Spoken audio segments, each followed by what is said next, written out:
You know things are crazy in the knife world when I am scared to do a video because I'm worried that it may open a can of worms legally and culturally. Spoiler alert, there's no definitive answer, and that's the point of this video.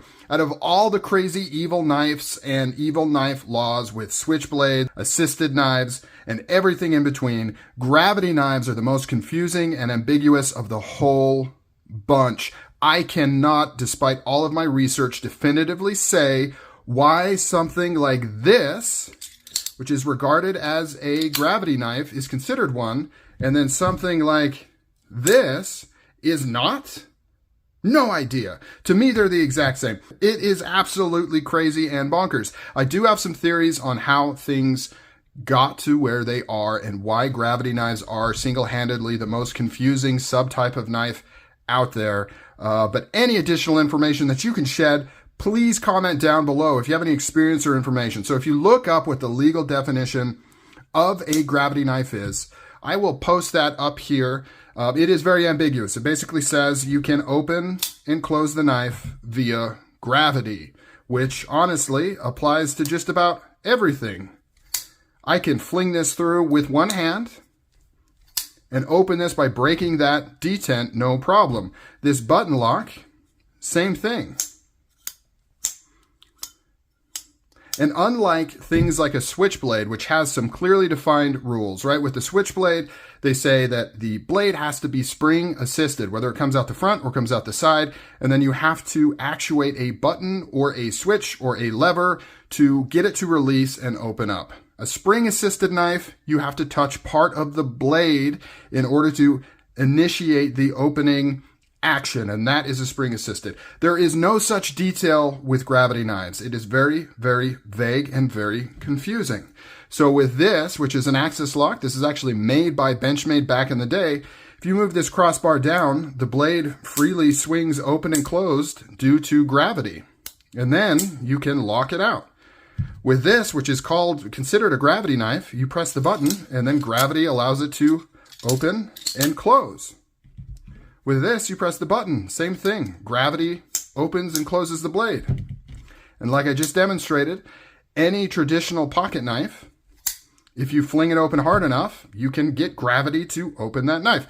Now you may be saying maybe it comes down to intention of the knife, right? With this knife, the only way to open it is by separating the scales and letting gravity do the work. There's no flipper tab, there's no thumb stud. On all these other knives, the primary mode of deployment is a thumb stud. This one is a thumb stud. In fact, they're all thumb studs. It could be a flipper tab. So you may say, well, it's the intended opening of the knife. If you just happen to be able to fling it open with force, then it doesn't count as a gravity knife.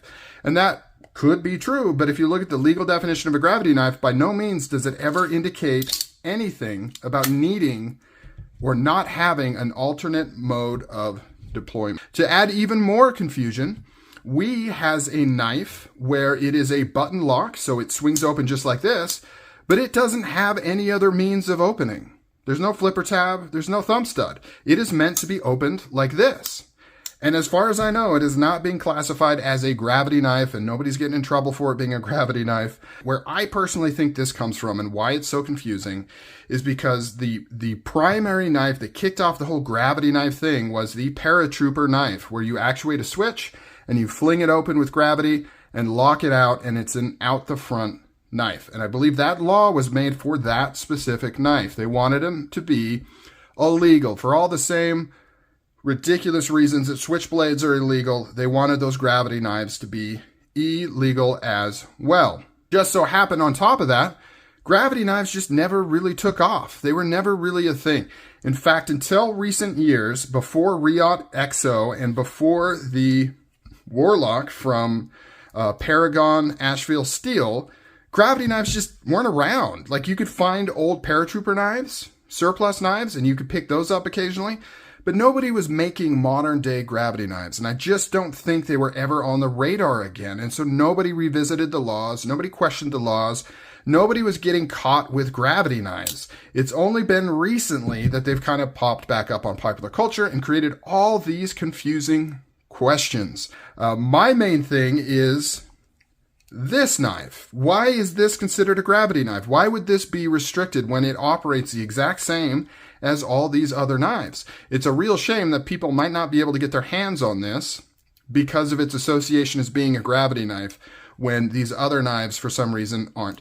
Now this one would be illegal in some places just because it's double-edged, but not every place has those laws. There's places in the US where a knife considered as a switchblade, aka gravity knife, which is another weird thing that those are lumped together, are illegal, but you can have a double-edged dagger blade. So very, very interesting. If you're ever bored and want to learn more about gravity knives, give it a shot. You're not going to find much out there. Please comment down below. What do you think of these things? Is this the most ridiculous knife law out there? I think it is.